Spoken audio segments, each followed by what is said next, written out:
네, 안녕하십니까. 좋은 아침입니다. 함께 나눌 말씀은 욥기서 42장 10절부터 마지막 9절 17절까지 말씀입니다. 욥이 주님께 자기 친구들을 용서해달라고 기도를 드리고 난 다음에 주님께서 욥의 재산을 회복시켜 주셨는데 욥이 이전에 가졌던 모든 것보다 배나 더 돌려주셨다. 그러자 그의 모든 형제와 자매와 전부터 그를 아는 친구들이 다 그를 찾아와 그의 집에서 그와 함께 기뻐하면서 먹고 마셨다. 그들은 주님께서 그에게 내리신 그 모든 재앙을 생각하면서 그를 동정하기도 하고 또 위로하기도 하였다. 그러면서 그들은 저마다 그에게 돈을 주기도 하고 금반지를 끼워주기도 하였다. 주님께서 욥의 말년에 이전보다 더 많은 복을 주셔서 욥이 양을 14,000마리, 낙타를 6,000마리, 소를 1,000결이, 나귀를 1,000마리나 거느리게 하셨다. 그리고 그는 아들 7과 딸 3을 낳았다. 첫째 딸은 여미마, 둘째 딸은 그시야, 셋째 딸은 게렙 합북이라고 불렀다. 땅 위에 어디에서도 욥의 딸들처럼 아름다운 여자를 찾아볼 수 없었다. 더욱이 그들의 아버지는 오라비들에게 준 것과 똑같이 딸들에게도 유산을 물려주었다. 그 뒤에 욥은 140년을 살면서 그의 아들과 손자 4대를 보았다.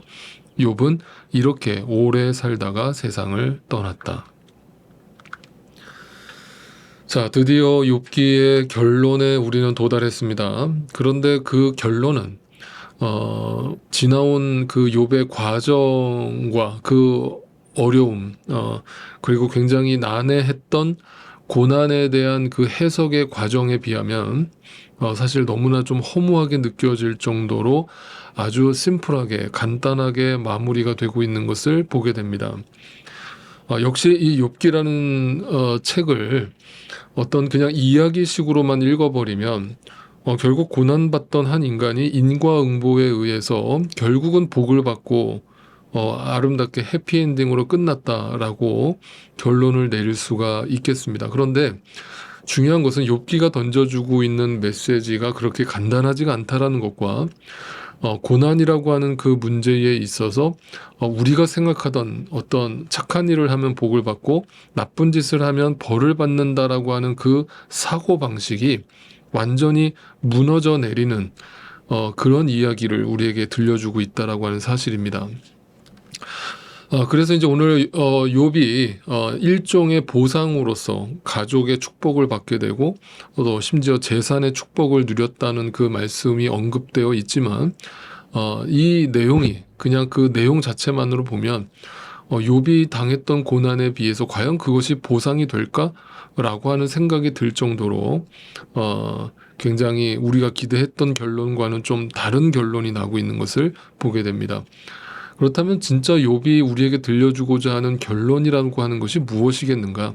엊그저께 나눴던 말씀처럼 내가 귀로만 듣던 하나님을 비로소 눈을 뜨게 되었다라는 것이 욥기의 결론이죠. 그 내용은 욥이 지독한 고난 속에 있을 때에도 하나님이 자신을 버려놓으신 것이 아니라 자신을 포기하신 것이 아니라 자기에게 뭔가 벌을 주고 계셨던 것이 아니라 여전히 하나님은 욥의 인생 속에 임재하여 계셨다라는 것을 다시 한번 확인시켜 주면서 그 하나님이 욥이라고 하는 인생보다 크신 하나님, 창조주 하나님, 온 우주 만물보다 크신 하나님으로 나타나시면서 과연 네가 네 머리로 내가 그 고난 가운데 너를 버렸다라고 내가 너를 방치했다라고 말할 수 있느냐?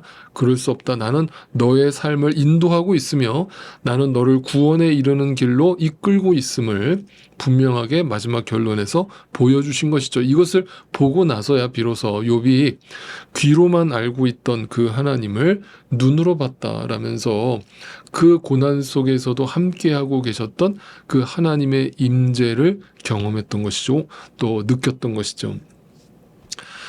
그러니까 욥기서를 한 문장으로 얘기한다면 욥이 결국은 눈에 보이는 축복을 받고 죽었다가 아니라 욥은 결국 그 결말에서 하나님의 뜻을 발견했다. 하나님이 누구신지를 알게 되었다. 그리고 그 하나님이 누구신지를 알게 되니까 상대적으로 내가 누구인지도 알게 되었다라는 결론을 하고 있는 겁니다. 그러니까 그 상황에서 결론이 또 어느 방향으로 흘러가냐면 그 욥의 세 친구들을 용서하는 방향으로 흘러가더라는 거예요.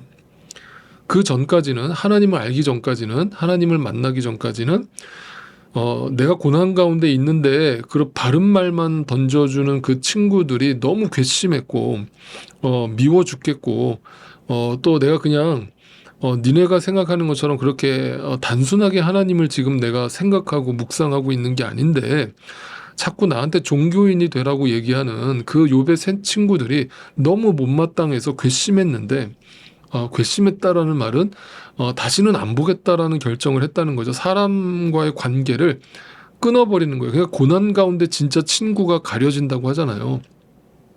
그러니까 욥은 이 고난을 통과하면서 이 세 친구들을 버려버리는 거거든요. 그러려고 했는데 하나님을 알고 나니까 욥이 즉시로 나오는 첫 번째 반응이 뭐냐면 그 욥의 세 친구들을 용서하는 자리로 하나님이 끌고 가시더라는 거예요. 결국 욥기서가 말하고 있는 복의 개념은 나에게만 유익한 것이 아니라 바로 관계의 회복임을 말씀하고 있는 것이죠. 첫째로는 하나님과의 관계의 회복을 말하는 것이고, 그 다음은 이웃과의 관계가 회복되는 것을 복이라고 말하는 것이고, 그것을 하나님을 안다라고 말하고 있는 것입니다. 그래서 성경의 핵심 계명은 결국 뭐예요? 하나님 사랑과 이웃 사랑이잖아요. 하나님 사랑이라는 게 뭐예요? 하나님을 믿어라 하잖아요. 하나님을 알고 믿어라. 그리고 그 하나님이 누구신 줄 알아라. 이게 하나님 사랑이에요.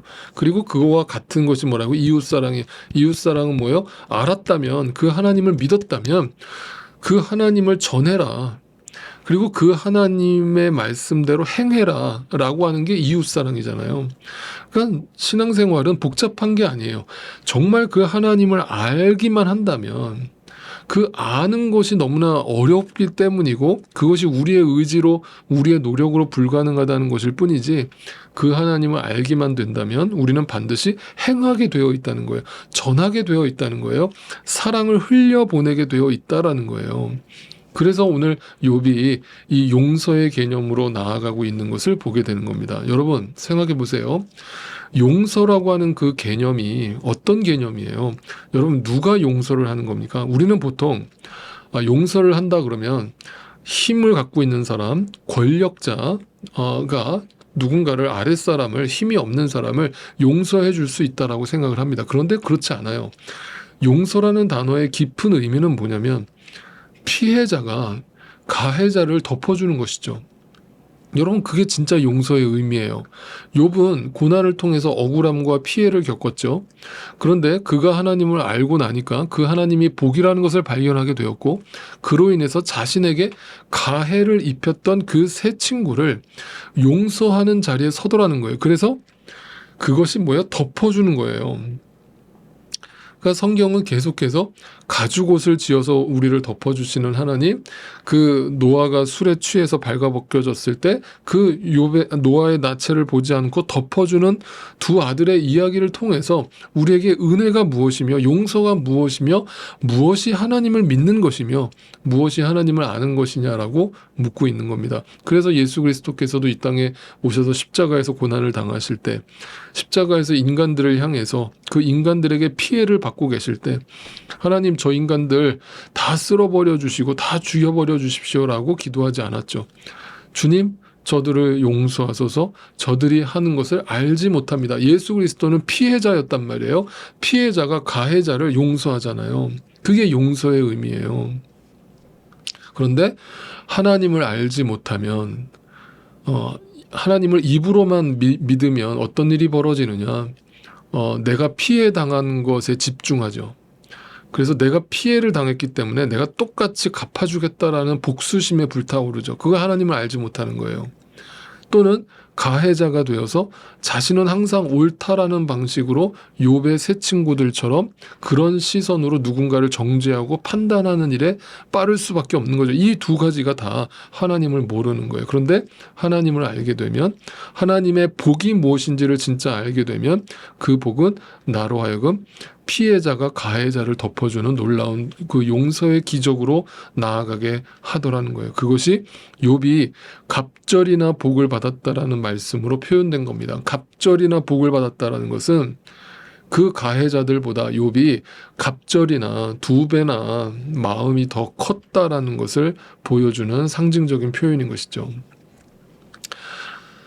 여러분, 그래서 내가 주께 대하여 귀로 듣기만 하였사오나 이제는 눈으로 주를 배웁나이다. 그러므로 내가 스스로 거두어드리고 티끌과 적 가운데 회개합니다. 라는 이 욥기서의 최종 결론은 어떻게 보면 인생의 결론이라고 말할 수 있는 것입니다. 인생이란 무엇인가? 이렇게 물질적인 복을 다시 회복한 욥이 천년만년 살았다라는 것을 이야기하고 있는 것인가? 욥기의 맨 마지막 구절이 어떻게 끝나고 있는지를 다시 한번 확인해 보겠습니다. 17절 말씀입니다. 욥은 이렇게 오래 살다가 세상을 떠났다. 이게 욥기서의 마지막 구절이에요. 이것이 인생이라고 말해주고 있는 것이죠. 우리 모두는 다 에노스와 같은 존재, 유한한 존재, 죽어야 되는 존재, 죽을 수밖에 없는 존재, 그 존재, 유한한 존재로서 우리는 살아가고 있는데, 그렇다면 너희가 이 땅에서 고난을 받든 복을 받든 그것이 과연 영원하냐? 진짜 이 유한한 인생 속에서 영원한 것이 있다면 그 영원한 것이 무엇이겠느냐? 그것은 하나님을 아는 것이 아니겠느냐? 하나님을 알고 나면 비로소 너희가 이 땅에서 이웃을 사랑해야 되는 그 관계의 회복 속으로 너의 삶을 투자하고 시간을 쓰면서 살게 된다는 것을 진짜 인생을 잘 사는 것이라고 욥기서는 말해주는 것이죠. 이것이 지혜라고 말해주고 있는 겁니다. 그래서 욥기서는 구약 성경에서 시편, 잠언, 전도서와 함께 지혜서로 불려지고 있는 것입니다. 사랑하는 성도 여러분, 이 욥기서의 말씀을 통해서 고난 가운데서도 나와 함께하고 계시는 그 하나님에게 눈을 뜰 수 있게 되기를 바라고, 그리고 그 창조주 하나님, 우주보다 크신 하나님을 알게 되시기를 바라고, 상대적으로 내가 그 하나님 앞에서 티끌과 먼지에 지나지 않는 작은 존재라는 것을 발견하게 되실 수 있기를 바라고, 그 하나님이 사랑이시라는 것을 발견함으로 그 하나님의 사랑 속에서 내 이웃을 사랑하는 용서의 자리에 서게 되실 수 있기를 바라고, 죽는 그 순간까지 이 하나님을 여러분 우리가 믿으며 또 행하며 전하며 살아가실 수 있게 되기를 진심으로 주님의 이름으로 축원드립니다. 여러분은 이 복에 눈을 뜨셨습니까? 지금 이 복을 누리고 계십니까? 여러분의 하나님은 지금 어디에 계시며 어떤 하나님이십니까?